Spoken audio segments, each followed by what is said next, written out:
क्या होता है किसी भी बिजनेस का, उसके बाद जो है प्रॉपर इन्वेस्टिगेट करते हैं मार्केट के अंदर की जो चीज़ हम बिजनेस प्रोडक्ट या सर्विसेज हम जो है वो करने जा रहे हैं, वो उसकी क्या डिमांड क्या है मार्केट में।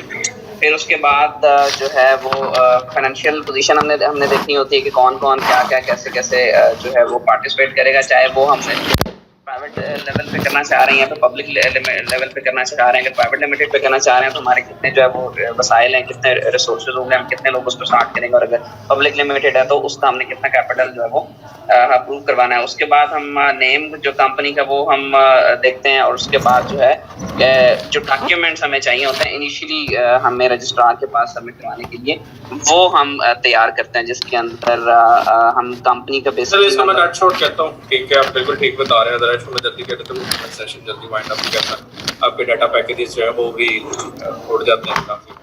तो ये सबसे बड़ी कंप्लेन आ रही है मुझे सर, नेट का मसला हो रहा है। अगर ठीक है मैं तो स्टार्ट ये है कि कंपनी के पैसे किसी और के होते हैं, उनमें से चंद लोगों के पास पैसे इकट्ठे हो जाते हैं, वो उसको चलाते हैं। उन चंद लोगों को कॉन्ट्रैक्टर्स कहते हैं जो इलेक्शन के प्रोसेस से आते हैं।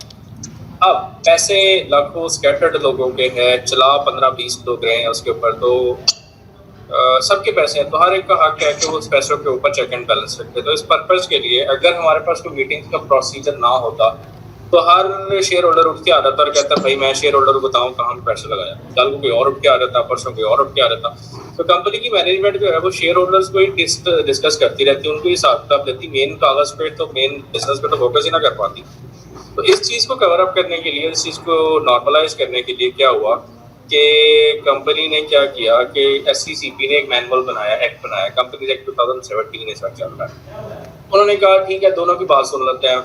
मैनेजमेंट कहती है कि कभी भी हिसाब ना देना पड़े, शेयर होल्डर्स चाहते हैं रोज हिसाब देना पड़े, तो हम कहते हैं कि कुछ मीटिंग्स डिसाइड करते हैं जिस मीटिंग के ऊपर आप एक पर्सन एक दूसरे को हिसाब किताब दिया करेंगे। तो उस सिलसिले में कंपनी कहती है ठीक है जी, कंपनी को कह दिया गया, हुक्म दे दिया गया, हुक्म दिया कि आपने जिंदगी में अगर मिलना है तो इन 3 तरीकों से मिलेंगे। पहला तरीकाकार है स्टैट्यूटरी मीटिंग के जरिए, दूसरा तरीकाकार है AGM के जरिए, और तीसरा तरीकाकार है एक्स्ट्रा ऑर्डिनरी जनरल मीटिंग के जरिए। भाई ये मैसेज आ रहा है, पेज कौन सा है आपको माशाल्लाह इंग्लिश पढ़नी आती है, तो जो कोई भी पेज है, कोई कह रहा है 111 के 127 है, जहाँ पे भी है जहाँ मीटिंग लिखा हुआ ना वो वाला चैप्टर खोल लें, बस एक ही चैप्टर है। सो स्टैट्यूटरी मीटिंग पहली मीटिंग होती है, जैसे न्यू बॉर्न बेबी की पहली बर्थडे होती है, कंपनी की पहली मीटिंग होती है। बचा क्या, पहले थोड़ा सा देख लेते हैं पहली मीटिंग करनी क्यों पड़ती है। देखें, मेरे पास आइडिया था, मैंने लोगों से पैसे लिए, शेयर्स बेच के पैसे इकट्ठे कर लिए, कारोबार शुरू कर दिया। लॉ कहता है सबको एक दफा इकट्ठा तो करो, पता चले किस किसने कितने कितने पैसे लगाया, वो सिर्फ आपको पता है, बाकी लोग तो स्कैटर्ड है। तो एक दफा सबको इकट्ठा करो और उसे इकट्ठा करने पे हिसाब किताब भी दो। हिसाब किताब क्या होगा, उस दिन से लेके जिस दिन से आपने कंपनी बनाना शुरू की है और जिस दिन को मीटिंग है उस दिन तक का सारा हिसाब किताब। अब इसके अंदर मोटी मोटी चीजें आ जाती हैं जो हम अभी डिस्कस कर लेता है। सबसे पहले शेयर्स कितने के बेचे हैं, उन शेयर्स के अगेंस्ट पैसा कितना आया, क्रेडिट पे कितने शेयर्स बेचे हैं, किस किस को कौन कौन सा कॉन्ट्रैक्ट दिया है, लैंड कितने की परचेज किया है, आपका प्लांट कितने का आया है, किसी को सर्विसेज चार्जेस पे किया तो वो कितने के, पैसा अगर बच गया तो वो कहाँ पे, अगर कम हो गया था और अंडर राइटिंग की थी तो वो कितने की है, कितने पैसे कम हो गए। तो ये वो सवाल है जो कि आप पहली दफा हर बंदा पूछेगा हर मीटिंग में। इस पहली मीटिंग को आप कहते हैं स्टैट्यूटरी मीटिंग। जिंदगी में हमेशा सिर्फ और सिर्फ हर कंपनी की स्टैट्यूटरी मीटिंग एक ही होगी। दूसरी मीटिंग को हम स्टैट्यूटरी नहीं कहते, पहली मीटिंग को हम स्टैट्यूटरी मीटिंग कहते हैं। और इसके ऊपर इलेक्शन भी होगा डायरेक्टर्स का।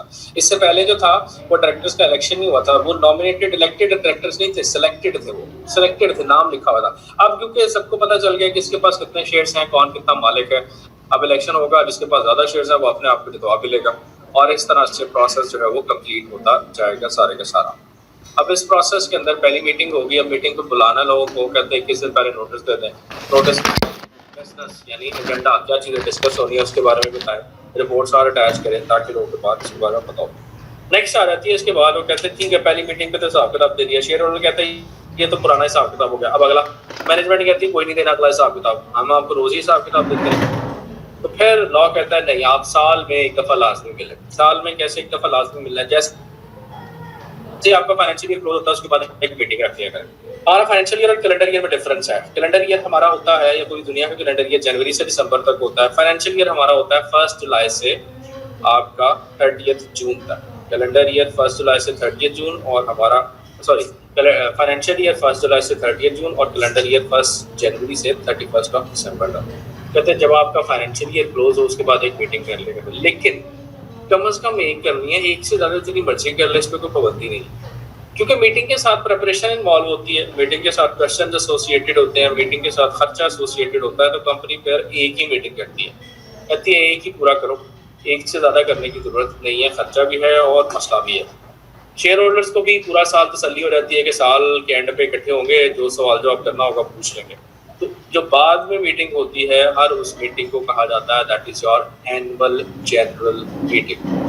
हर कंपनी की हर साल एक मीटिंग लाजमी होती है, उसको एनुअल जनरल मीटिंग कहते हैं, उसके साथ नंबर एसोसिएट होता है। जिस कंपनी को 27 साल हो गया, वो अपना इश्तहार देती है तो कहती है 27वां सालाना इजलास आम, 27th एनुअल जनरल मीटिंग। इस तरह अगले साल 28 हो जाएगा, उससे 29 हो जाएगा। तो अब उसको स्टैट्यूटरी मीटिंग नहीं कहते, उसको एजीएम का नाम दे देते हैं। अब एजीएम का भी एजेंडा 21 दिन पहले आना जी, 21 दिन पहले नोटिस भेजेंगे। क्यों? बहुत सारी चीज़ें जो है वो डिस्कस करनी होती है और वो बगैर पढ़े डिस्कस नहीं हो सकती, और वो इन्फॉर्मेशन जिसको पढ़ना है वो कंपनी के पास है। जब तक वो आपके साथ शेयर नहीं करेगी आप उसके ऊपर कोई ओपिनियन नहीं दे सकते। तो इसलिए क्या होता है कि फिर कंपनी क्या करती है, 21 दिन पहले कंपनी बाउंड है कि नोटिस भेज देगा, वो लोगों तक नोटिस पहुंच जाएगा, उसको पढ़ लेंगे, मीटिंग वाले दिन इकट्ठे होकर सारे उसके ऊपर डिस्कशन कर लेंगे। अब 4 ऐसी चीज़ें हैं जो कि हर एजीएम के ऊपर लाजमी डिस्कस होती हैं। ये पेट एजेंडा है, यानी आप नहीं डिसाइड करते, लॉ ने पहले से डिसाइड किया कि ये एजेंडा है या नहीं, इसको डिस्कस लाजमी करना है। पहला एजेंडा है पिछले पूरे साल का हिसाब किताब। वो हिसाब किताब किस फॉर्म में होता है? फाइनेंशियल स्टेटमेंट्स की फॉर्म में होता है। तो अभी आपने मेरे से पहले अकाउंटिंग का लेक्चर लिया, तो उसमें 5 तरह की फाइनेंशियल स्टेटमेंट्स को मिला के फाइनेंशियल स्टेटमेंट्स कहते हैं। Profit and loss account, balance sheet, statement of changes in equity, statement of comprehensive income and cash flow statements भी डिस्कस होंगी, जो पूरे साल का हिसाब किताब देंगी कि डायरेक्टर्स ने कैसे कंपनी को चलाया। फिर डायरेक्टर्स की रिपोर्ट आ जाती है, फिर नोट्स आ जाते हैं। ये एक ही एजेंडा होता है। उसके बाद है, अगर कंपनी प्रॉफिट में थी और प्रॉफिट जो है वो ज़्यादा हो गया और कंपनी समझती है कि डिविडेंड डिक्लेयर करना चाहिए, तो वो डिस्कस होगा कितना डिविडेंड, कैसे, कैश की शक्ल में या शेयर की शक्ल में। नंबर 2 ये डिस्कस होगा।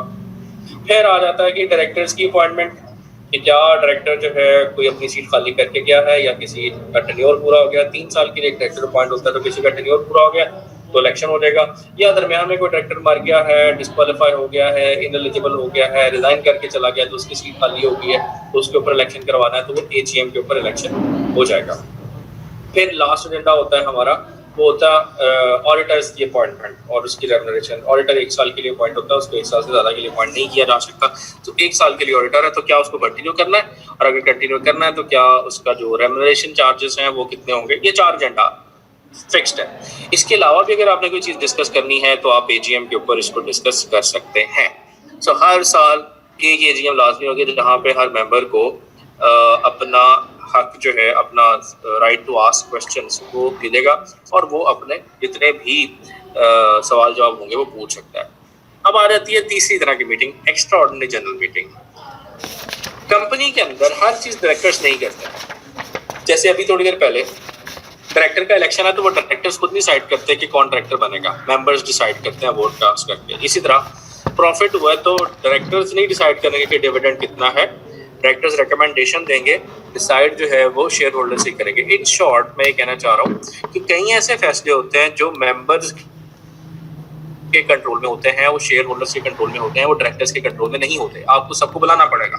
तो लेट्स सपोज कंपनी ने एक और कंपनी को एक्वायर करना है और ये मेगा इन्वेस्टमेंट है, इस इन्वेस्टमेंट का फैसला जो है वो सिर्फ और सिर्फ सारे के सारे शेयर होल्डर्स दे सकते हैं, डायरेक्टर्स नहीं दे सकते। और एजीएम पे ये फैसला होना था। अब एजीएम लेट्स सपोज आपने पिछले महीने करवा लिया और अगली एजीएम अब साल बाद आपकी प्लान्ड है, तो आप कहते हैं 1 साल वेट कर लेना।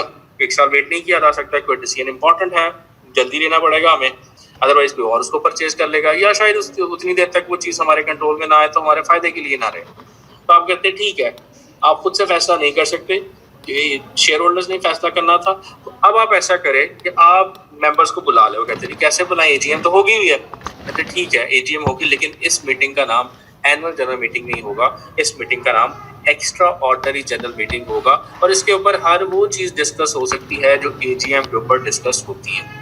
तो एजीएम के ऊपर लेट्स सपोज आपके 20 डायरेक्टर्स थे, उनमें से 10 डायरेक्टर्स थे, उनमें से 6 डायरेक्टर किसी जहाज में जा रहे थे और जहाज जो है वो गिर गया, मर गए, और आपको रिमेनिंग 4 डायरेक्टर्स रह गए, 4 डायरेक्टर से कंपनी नहीं संभाली जा रही, आप कहते हैं इलेक्शन तो एजीएम पे होना था, कहते हैं एक्स्ट्रा ऑर्डिनरी मीटिंग कॉल करके पहले इलेक्शन करवा के रिमेनिंग 6 डायरेक्टर्स पूरे कर, कोई जरूरत नहीं है वेट करने की।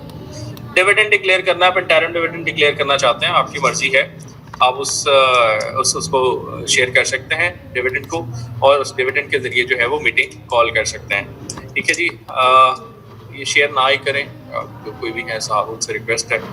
तो दिस इज हाउ आपके पास जो है वो एक्स्ट्रा ऑर्डिनरी जनरल मीटिंग जो है उसको करने के लिए आपके पास बहुत सारे एजेंडा आइटम्स आ सकते हैं। ये 3 मीटिंग्स होती हैं, रिपीट अगेन। पहली मीटिंग को स्टैट्यूटरी मीटिंग कहते हैं, फिर हर साल एक मीटिंग होनी है जिसके ऊपर 4 एजेंडा आइटम डिस्कस होंगे, उसको एनुअल जनरल मीटिंग कहते हैं। और इसके अलावा कोई इमरजेंसी सिचुएशन में कोई काम डिस्कस करना है और एजीएम नहीं हो रही, आप extra ordinary general meeting call करके वो एजेंडा आइटम उसके ऊपर डिस्कस कर सकते हैं।